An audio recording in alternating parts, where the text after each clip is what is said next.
Bismillahirrahmanirrahim. Assalamualaikum warahmatullahi wabarakatuh.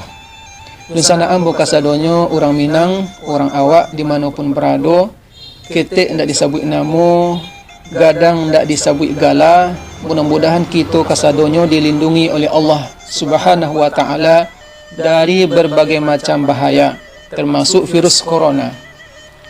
Mudah-mudahan Allah jaga kita, Allah jaga Sumatera Barat, Allah jaga Indonesia dari virus corona. Amin, amin ya rabbal alamin. Perkenalkan ambo Uda. Bisa dipanggil Uda, bisa dipanggil Abang. Uda singkatan dari Ustadz Dedi Afdal. Pada kesempatan kali ko, ambo ingin menyampaikan ada berita yang beredar di media sosial. Berita beredar di WA, di Facebook, yang mana isinya mengungkapkan rasa keberatan terhadap keputusan pemerintah dan keputusan MUI. Yang mana keputusan pemerintah dan MUI itu berbunyi untuk sementara waktu. Ingat, untuk sementara waktu, bukan untuk selamanya. Untuk sementara waktu, sholat Jumat diganti dengan zuhur. Kemudian setelah itu, sholat berjamaah dilaksanakan di rumah sorang-sorang. Kecuali ada yang telah diizinkan tetapi bawa sejadah masing-masing. Tapi dianjurkan untuk melaksanakan sholat di rumah masing-masing. Kemudian dilarang bersalaman antara sesama mukmin. Kemudian setelah itu di sekolah-sekolah itu libur, tetapi di rumah tetap belajar, dikontrol sama guru, yang namanya belajar online. Ya. Yang mana keputusan pemerintah dan MUI ikut dibantah oleh orang-orang yang tidak memperkenalkan identitasnya. Ya.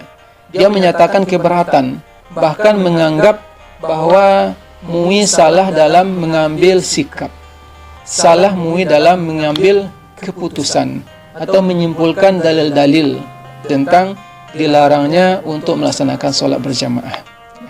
Pertama saya sampaikan kepada Lunsanak kasadonyo bahwasanya bersabar kita sementara lebih baik daripada menderita selamanya. Pertama mau sampaikan, bersabar kita untuk sementara lebih baik daripada menderita selamanya atau menyesal selamanya. Lebih baik kita bersabar 2 minggu, bersabar 3 minggu. Kemudian yang kedua, saya sampaikan, orang yang keberatan dengan keputusan pemerintah dan MUI yang menulis tulisan panjang lebar di media sosial itu tidak menuliskan nama lengkapnya. Orang yang menulis tulisan panjang lebar di media sosial itu tidak menulis biodata, tidak memperkenalkan dirinya siapa.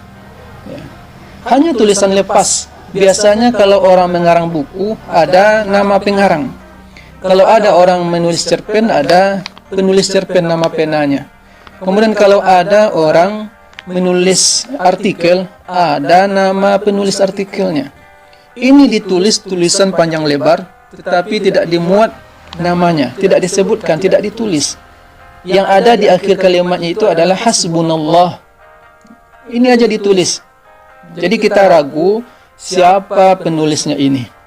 Ulama atau ulama. Ini beda. Ulama berasal dari kata ain, lam, mim. Ulama. Ulama. Ulama. Artinya orang-orang yang berilmu. Kalau ulama, ulama. Berarti ula. Mana. Ulamana. Ulama. Ulama yang mengicik. Ini beda. Kalau di Minang harus dibedakan. Ulama dengan ulama. Kenapa kita sampaikan seperti ini? Karena berbicara tidak tanggung jawab. Sudah menulis tulisan panjang lebar, tetapi tidak ditulis siapa penulisnya.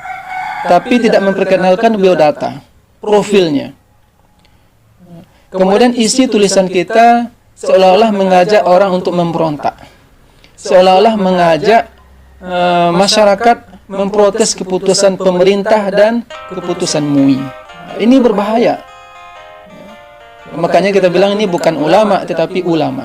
Meskipun di dalam tulisan itu ada bahasa Arabnya, ada kaidah usul fikihnya, ada syarah hadisnya.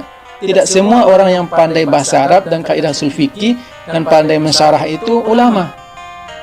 Di Arab orang pandai semua bahasa Arab, pandai fikih, kemudian mengerti juga syarah hadis, tapi tidak ulama. Dia mencuri, potong tangannya, kemudian dia berbohong, berbuat maksiat. Jadi tidak semua orang pandai bahasa Arab itu ulama. Jadi jangan nanti ketika kita baca tulisannya lengkap dengan dalil dalilnya, kemudian kita bilang dia ulama. Jangan. Ulama itu di dalam Al-Quran, innama yakhshallahu min ibadihil ulama. Sesungguhnya ulama itu adalah orang yang takut kepada Allah. Takut kepada Allah. Inilah ulama. Kalau orang yang memprovokasi, kalau orang yang mengadu domba, kalau orang yang mempengaruhi masyarakat, berarti dia tidak takut kepada Allah Subhanahu wa taala. Kenapa? Dia maksiat. Padahal di dalam Al-Qur'an, "Athi'ullah wa athi'ur rasul wa ulil amri minkum." Taati Allah, taati Rasul dan pemimpin-pemimpin di antara kalian. Di Minang, ulama kok gadang fungsinya. Lah kita sampaikan, ulama di Minang kok tidak ada yang menyelisihi pemimpin. Tungku tigo sejarangan, ya. Saiyo sakato. Ketika pemerintah, ketika pemimpin memutuskan sebuah perkara, kemudian perkara kau baik, ulama menyetujui. Ikulah sepakat pemerintah, kemudian MUI bukan sembarang orang. MUI ini dipilih, ya, tetapi dibantah. Kemudian dimuatlah dalil-dalil sepanjang ampun yang dia kira bisa mempengaruhi umat. Salah satu bahasanya adalah Indonesia ini belum seluruhnya terjangkit virus corona. La haula wala quwata illa billah. Belum semuanya terjangkit virus corona. Jadi apakah harus semua Indonesia kok terjangkit virus corona? Nah, baru kita antisipasi, baru kita cegah. Pinsana kasadonyo kadang wak berpikir ketika masjid terbuka pintunya lebar-lebar, ndak ada ditutup. Virus corona ndak ada, tapi orang ke masjid kurang. Bahkan yang mengicik kare-kare ko, yang membantah pemerintah, membantah MUI ko tidak pernah datang ke masjid. Kini karena ada musibah corona, ditutup masjid eboh ya. Ribut, ditantang, dicaci, bahkan dijelek-jelekkan MUI. Ini bahaya. Masjid dibuka yang tidak datang. Dibuka masjid yang tidak tibu. Ketika ditutup masjid, nyo eboh. Padahal itu untuk kebaikan dirinya, kebaikan untuk orang tuanya, kebaikan untuk mamaknya, kebaikan untuk kemanakannya, kebaikan untuk orang kampungnya. Dan sana kasadonyo. Jadi kalau ada tulisan lepas seperti itu, kita harus hati-hati.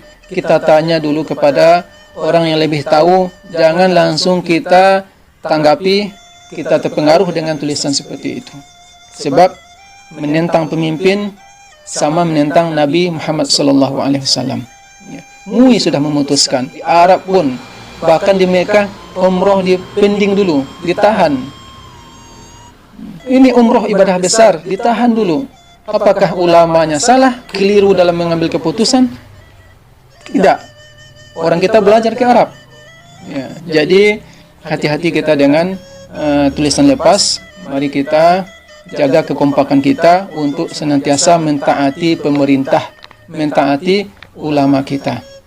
Ingat, ulama di Minang sebagai suluh bendang dalam negari, panarang jalan di dunia, penyuluh di akhirat. Duduknya baca min kitab, tagaknya menaruh pituah. Begitulah ulama di Minang. Kalau kita kaji kasihan, siapa yang tidak kasihan? Dan sana awak ada di Jakarta, tidak bisa kerajo mengamanga, kekurangan makanan, kemudian awak di Siko pun tidak bisa keluar. Siapa yang tidak kasihan? Kasihan kita, kecewa, tetapi ini hanya sementara. Kalau oleh patuh kepada pemimpin dan pemerintah kita, lebih baik kita bersabar untuk sementara daripada menyesal selamanya. Kehilangan orang-orang yang kita cintai, kehilangan orang-orang yang kita rindukan. Maka oleh sebab itu, hati-hati, jangan terpengaruh, jangan terprovokasi dengan tulisan-tulisan lepas yang tidak jelas siapa penulisnya di media sosial.